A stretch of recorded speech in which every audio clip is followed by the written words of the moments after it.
70 কোটি 2, 75 কোটি, 75 কোটি 1, 75 কোটি 2, 80 কোটি, 80 কোটি 1, 80 কোটি 2। কেউ কি আছেন সর্বোচ্চ দাম দেওয়ার? 90 কোটি। হ্যাঁ একটু চাপেন তো, এটা কে? তোমার ভাই এখানে কি করে? আমি তো জানি না আব্বা। 90 কোটি 1, 90 কোটি 2, 100 কোটি,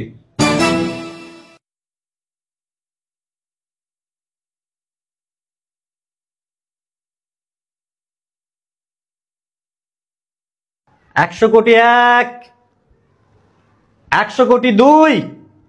কেউ কি আছেন আর সর্বোচ্চ দাম দেওয়ার? 100 কোটি 3। নিলামকৃত সমস্ত সম্পত্তির মালিক এখন উনি। ব্যাগে তোমার কাপড় জামা সবকিছু আছে, এখন এই মুহূর্তে বাড়ির থেকে বের হয়ে যাবা। আর কোনোদিন কখনো কোনো সময় এই বাড়ির সামনে আসবা না, আর আমাদের সাথে কোনো যোগাযোগ করার চেষ্টা করবা না। আর ওরে কোনোদিন তুমি ভাই বলে পরিচয় দিবা না। এই কই তুমি? আমার অফিসের ব্যাগটা দিয়ে যাও। চেহারার এই অবস্থা কেন? হ্যাঁ, এই যে অস্থি বস্তিতে থাকে না, ওদের চেহারাও তোমার চেহারার চেয়ে সুন্দর। মাসে তো 30-40 হাজার টাকা পার্লার খরচ নাও এই চেহারার জন্য। হ্যাঁ, আরে কি ড্রেস পরছো? কেউ সেজে বুঝে থাকো, কাজের মেয়েদের মতো থাকো, নোংরা কোথাকার। তোমার এই আক্কাচ্চা মার্কা চেহারাটা নিয়ে আমার সামনে একটু কম আসবা। তোমাকে ধরতেও না আমার শরীরের ভিতরে গিন গিন করতেছে।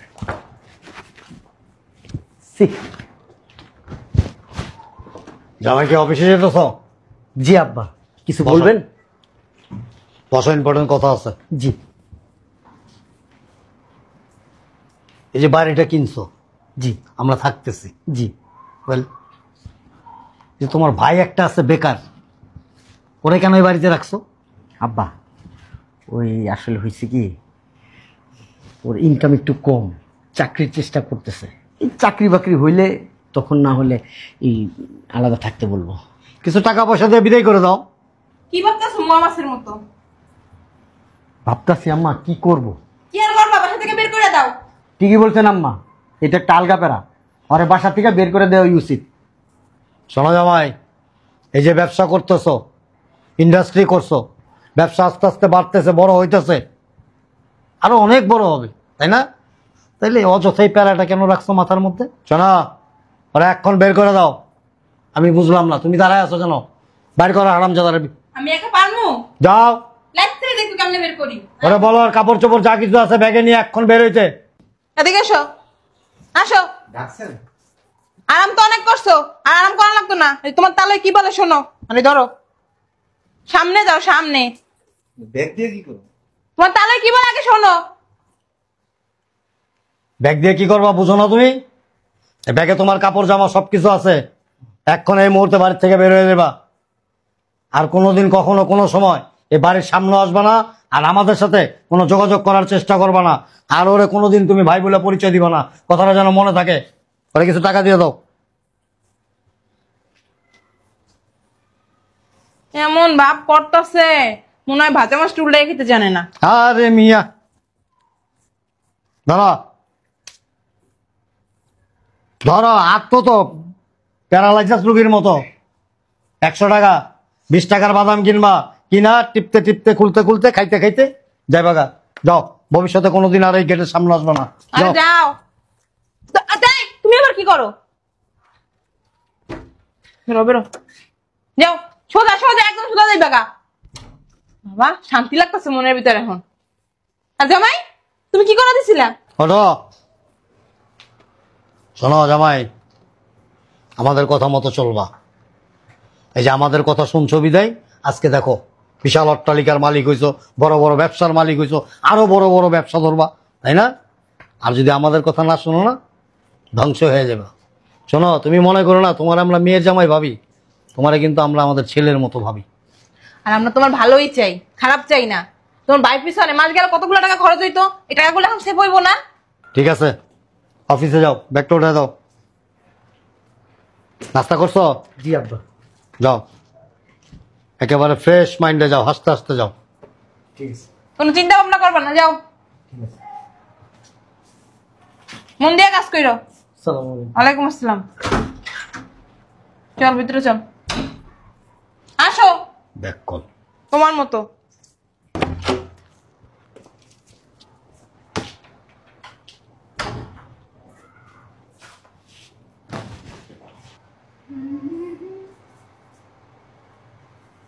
কি ব্যাপার, তুমি কখন আসলে? এই, কি হয়েছে তোমার? মন খারাপ কেন? এই, কিছু এনে যা, চোখের সামনে থেকে ছাড়। বুঝলাম না, এমন ব্যবহার করতেছো কেন? যাবি না, জুতো দাবাই রামু কিন্তু এখন। এই দরজাটা লাগাও।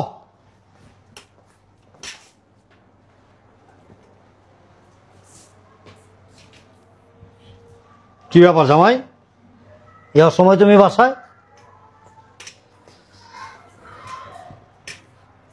শরীর খারাপ করছো নাকি? না জামাই, কি সমস্যা? কিছু বলছেন আব্বা? বলতেছি কি যে এই অসময় তুমি বাসায়, শরীর খারাপ, মন খারাপ, কি হয়েছে বলবা তো? আব্বা, ওই ব্যাংক থেকে 100 কোটি টাকা লোন নিছিলাম না, পরিশোধ হয়ে গেছে? না জানতাম হবে। ওই 100 কোটি টাকা 3 দিনের ভিতরে ব্যাংক রিটার্ন দিতে বলছে। যদি না দেই তাহলে আমার এই বাড়ি গাড়ি ব্যবসা বাণিজ্য আমার ইন্ডাস্ট্রিজ সব কিছু নিলামে উঠাবে। রিসেট। আব্বা কি করব আব্বা, আমি এখন আমার মাথায় কিছু ধরতেছে না আব্বা, আমাকে একটা বুদ্ধি দেন, আমি কি করব আব্বা? আমার কাছে মনে হচ্ছে কি আব্বা জানেন, আমি মারা যাই আব্বা, এই প্রেশার নিতে পারতেছি না আব্বা। আমি চিন্তা করো না, একটা উপায় তো বের হবেই, টেনশন করার কিছু নাই। কি করা যায় এটা? কিছু জামাই, আম্মা 2-3 দিনের ভিতরে এই বাড়ি ছেড়ে দিতে হইব, আমার ব্যবসা ছেড়ে দিতে হইব, আমার ইন্ডাস্ট্রি ছেড়ে দিতে, আমার গাড়ি ছেড়ে দিতে হইব, আমার সবকিছু ছেড়ে দিতে হইব আম্মা। কেন জামাই? ব্যাংকে সব নিয়ে যায় এগুলো নিলামে উঠাইব আম্মা। তাহলে আমরা কই থাকবো? গাছতলায় থাকবো আর কোথায় থাকবো আম্মা? এই শুনছো, কি বল জামাই এগুলা? সত্যি কথাই বলতেছে, 100 কোটি টাকা লোন নিছিল। তো 1 টাকাও কি জামাই দাও নাই? বাড়তি কথা না বলে চিন্তা করো কি করা যায়। একটা কাজ করো, একটা ওই যে দরখাস্ত করো না, হয় কিছুদিন সময় চাও। আম্মা আমি বলছি, অনেক চেষ্টা করছি, বড় বড় জায়গা থেকে ফোন দিয়েছে, কাজ হয় না আম্মা, ব্যাংকের ব্যাপার স্যাপার আম্মা। হয়েছে, টেনশন করো না, ওঠো আব্বা আমার শরীরটা পুরো ছেড়ে দিছে, ওঠো। শক্তি নেই আমার শরীরে আব্বা, বিশ্বাস ওঠো করেন। ওঠো জামাই ওঠো, সব ঠিক হয়ে যাবে, চিন্তা করো না, আল্লাহ ভরসা। আসো। আব্বা ওই আপনার কাছে কি 300-400 কোটি টাকা আছে আব্বা? আমি যে মুতি না, ওই মুতনের টাকাটা তো আমি তোর কাছ থেকে নিই। 300-400 কইলে মনের একটা বুঝ দিতে পারতাম, বাটা 300-400 কোটি ব্যাক কর। কয় টাকা হইব? চলো ভিতরে চলো, আমার এক গ্লাস পানি দাও। 300 কোটি কয় টাকা হইব?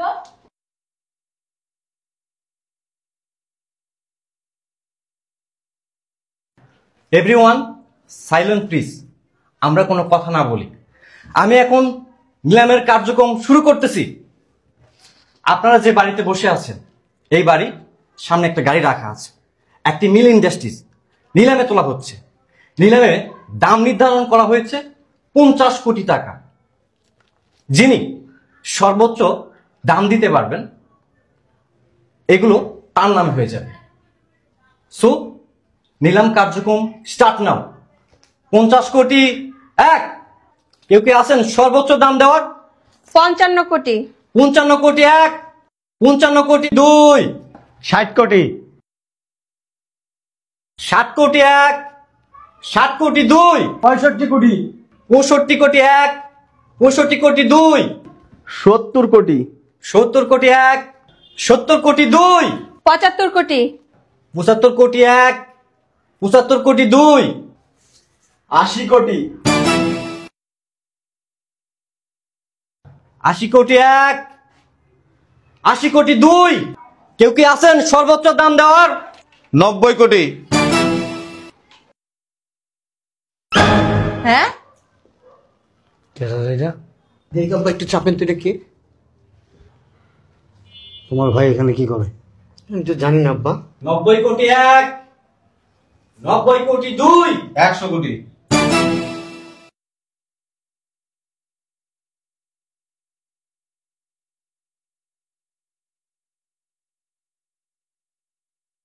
একশো কোটি 1, 100 কোটি 2। কেউ কি আছেন আর সর্বোচ্চ দাম দেওয়ার? 100 কোটি 3। নিলামকৃত সমস্ত সম্পত্তির মালিক এখন উনি। এক্সকিউজ মি, একটা কথা বলি, যদি কিছু মনে না করেন, জীবনে কি 100 কোটি টাকা একসাথে চোখে দেখছেন? মাঝখান দিয়ে তো বাড়ি করে 100 কোটি লঙ্গি পইরা, তাও আবার। একটা কথা বলি, উনি যদি টাকা না দিতে পারে না, সবকিছু আমার। সর্বোচ্চ দাম কিন্তু আমি বলছি, আমি 85 কোটি টাকা দিব। ঠিক আছে ম্যাডাম, আপনি উত্তেজিত হবেন না। আচ্ছা, আপনারাই বলেন তো, ওনারে কি দেখা মনে হয় উনি 100 কোটি টাকা দিতে পারবো? আমি 85 কোটি 1 লাখ দিব। সবাই সাইলেন্ট, আমরা কথা না বলি। উনি যদি দাম যে হাঁকাইছে 100 কোটি টাকা না দিতে পারলে আমরা পরেরটা পরে দেখি। আপনিও কি বলদ নাকি? হ্যাঁ, উনি বললো আর ওনার কথা আপনি ড্যাং ড্যাং নাচতেছেন। এই বেরোন তো এখান থেকে, নাটক না কইরা। সিনকিট না করি আমরা এখানে। ভাইয়া, তুমি এই নিলামের এখানে আসছো, আবার দামও বলছো 100 কোটি টাকা। এত টাকা তুমি কোথায় পাইছো? কে আপনি? আমি তোমার ভাই, তোমার ছোট ভাই। চিনি না তো। আমার ভাই নাই তো, আমি একাই। তার মনে হয় মাথায় কোনো প্রবলেম আছে। মাথায় আমার প্রবলেম নেই, মাথায় তোমার প্রবলেম। এখানে দেখছো সবাই কোটিপতি, সবার অনেক টাকা। তুমি যে দাম বলছো তুমি দিতে পারবা না, আমি জানি। তুমি এই জায়গাটারে নষ্ট করে দিও না, তুমি চলে যাও এখান থেকে, চলে যাও। কাগজপত্র সব রেডি করেন। জি গাড়িতে টাকা আছে? জি, টাকা নিবে কে? আমাদের লোক আছে, সমস্যা নেই। এক্সকিউজ মি, আপনারা একটা কাজ করুন, আপনারা লোনের টাকা বাদে যে টাকাটা পাবেন না, সেটা আমাদের অফিস থেকে নিয়ে আসুন। যান, আমাদের লোক আছে ভিতরে, যান। কিছু বলবেন? আমি কিছু বুঝতেছি না, তুমি এত টাকা কোত্থেকে দিবা? হ্যাঁ, কোত্থেকে দিবা? আবার বললা গাড়িতে আসছে, মানে আমি ঠিক বুঝতেছি না, মাথায় খেলতেছে না কিছু। ভাগ্য বুঝেন, ভাগ্য। তকদির। আজকে বাদশা, কালকে ফকির। আজকের ফকির, কালকে বাদশা। এই কারিকুলাম কার? ওই যে সৃষ্টি করছে তার। মানুষের যদি নিয়ত পরিষ্কার থাকে, মানুষ যদি চায়, 100 কোটি কেন, 1000 কোটি কেন, হাজার হাজার কোটি টাকা আল্লাহ তারে দিতে পারে। ও, এই নিলামে কি আপনার বাড়ি নিলামে উঠছে? আপনার বাড়ি? উপবাস করতেছ? হুম? উপবাস করতেছ আমার সাথে? উপবাস করতেছি না। সব আমার কপাল।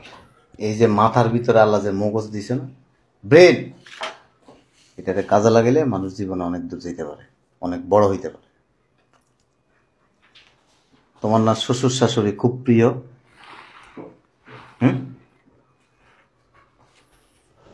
তুমি না শ্বশুর শাশুড়ির কথা মতো চলো? হ্যাঁ, শ্বশুর শাশুড়ি যেভাবে বলে সেভাবে না চলো, তাহলে তো তোমার তো রাস্তা নামার কথা না। তুমি তো এখন কয়েকশো কোটি টাকার মালিক হওয়ার কথা, মিল ইন্ডাস্ট্রির মালিক হওয়ার কথা। তুমি রাস্তা নামলা কেন? এটাও তকদির।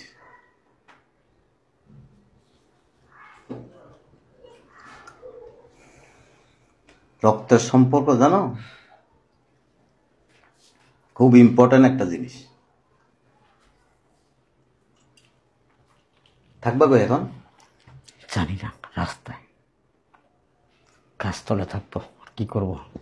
অবশ্য কমলাপুর স্টেশন আছে, যাদের সবকিছু শেষ হয়ে যায় না তাদের জন্য একটা জায়গা আছে, কমলাপুর স্টেশন। অনেক মানুষ থাকে।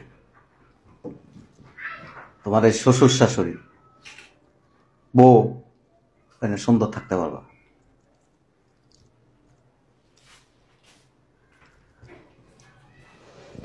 জি, সব কিছু রেডি। এক্সকিউজ মি, কিসের ব্যবসা আপনার? এত কিছু আপনারা কেন বলবো? আপনি কি?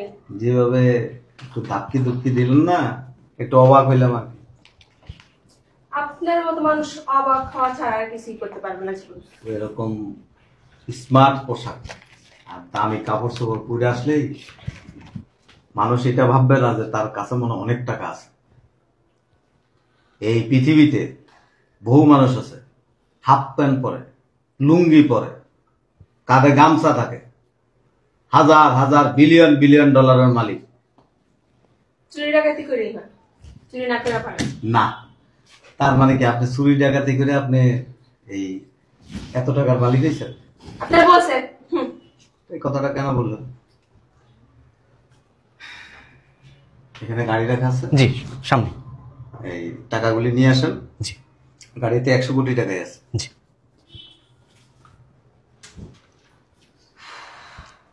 আর এই বাড়ি ছাড়িয়ে যাওয়ার দরকার নেই। এই টাকাটা আমি গিফট দিলাম। ব্যাংকের ঋণ, ব্যাংক নিয়ে বাড়ি গাড়ি ইন্ডাস্ট্রি সবকিছু তোমার থাকলো। তুমি একটা ইন্ডাস্ট্রির মালিক। এই 10 বছরে আমি 50টা ইন্ডাস্ট্রির মালিক। জাস্ট মেধা, এটা কি করে সম্ভব? পরিশ্রম। তুমি তো সারাদিন বাসায় থাকতাম, দেখতাম না তো কখনো বাইরে যা কিছু করতাম। না, এখান থেকে যাওয়ার পরেই করছি। রাগ, জিদ। পুরুষ মানুষ যদি জিদ করে তাহলে কি হয়? বাচ্চা। আর মেয়ে মানুষ জিদ করলে বাকিটার বল। ইচ্ছা, সাহস। রাস্তা কিন্তু আল্লাহ দেখেন। ভালো থাকো। আর কখনো প্রয়োজন হলে আমার দরজা খোলা আছে। আচ্ছা, জি স্যার, আলাদা একটা ফ্যাসিলিটিস আছে তো, মানে ফর্মালিটিসের জন্য। ওগুলি লাগবে না। আপনার ব্যাংকের টাকা নেওয়ার পরে বাকি সবকিছু ওনাকে বুঝিয়ে দেন। আচ্ছা ঠিক আছে, আসুন। এক্সকিউজ মি, আপনি আমার সাথে আসুন। আসুন।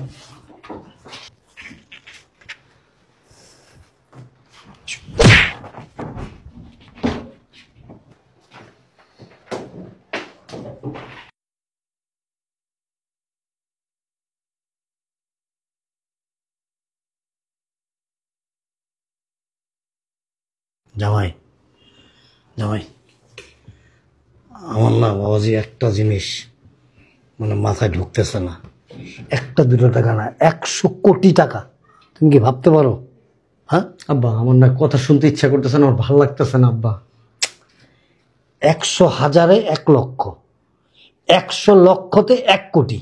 আব্বা, আমার ভাই, আমার রক্তের বড় ভাই, আমার আপন ভাই, যার বাসা থেকে আপনারা বলছেন বের করে দিতাম, বের করে দিছি। সে রাস্তায় গেছে, রাস্তায় রাস্তায় থাকছে, রাস্তায় খাইছে।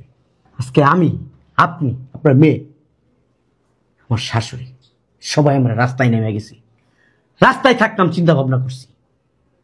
সেই বড় ভাই রাস্তা থেকে আমাদের তুলে নিয়ে আসছে, তুলে নিয়ে এসে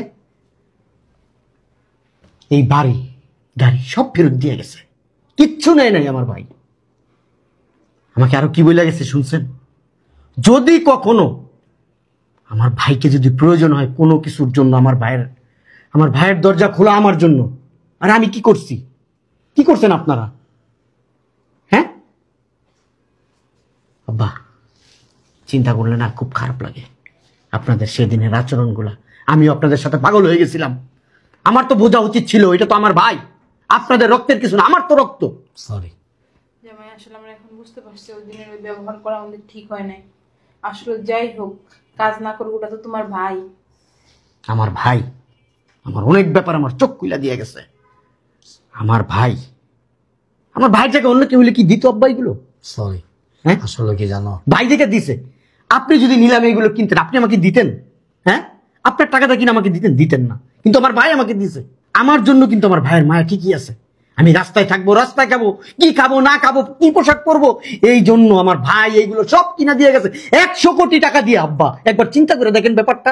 হ্যাঁ, আমরা সবাই চলো তোমার বাড়ির কাছে যে মাপ চাই। রক্তের বন্ধন আসলে কখনো বিফলে যায় না। পানি কাটলে ভাগ হয়, একটা কথা আছে না? রক্ত কখনো ভাগ হয় না। আমরা আসলে সবাই খুব ভুল করছি। এই ভুলটা যেন আর দ্বিতীয়বার না হয়, এবং এই ভুলটা যেন আর কেউ কখনো না করে। আব্বা একটা কথা আছে না, হ্যাঁ, মায়ের ঋণ কখনো শোধ হয় না। শরীরের চামড়া কাইটা যদি জুতাও বানায় দেয় তারপরও শোধ হয় না মায়ের দুধের ঋণ। আমার কাছে মনে হইতেছে কি জানেন, আমি যদি আমার শরীরের চামড়া কেন আরো কিছু থাকতো সেগুলো কাইটা যদি পায়ের জুতাও বানাই দিতাম, পোশাকও বানাই দিতাম, তাও আমার ভাইয়ের ঋণ আমি শোধ করতে পারতাম না। কারণ আপনাদের নিয়ে আমি এখন রাস্তায় বসতে হইতো, আমার মানুষের কাছে হাত পাততে হইতো, ভিক্ষা করতে হইতো, চায় চায় খাইতে হইতো। আব্বা ওইটার হাত থেকে আমার ভাই আমার বাঁচাই দিয়ে গেছে। তোমার ভাইয়ের থেকে আমাদের শিক্ষা নেওয়া উচিত, এবং ভুল থেকে মানুষ শিক্ষা নেয়, এটাই আমাদেরকে মনে রাখতে হবে। চলো ভিতরে যাই, আসো। আপনারা ভিতরে যান আব্বা, ওনাদের সাথে আমার হিসাব নিকাশগুলো শেষ করে আসতেছি। যাও।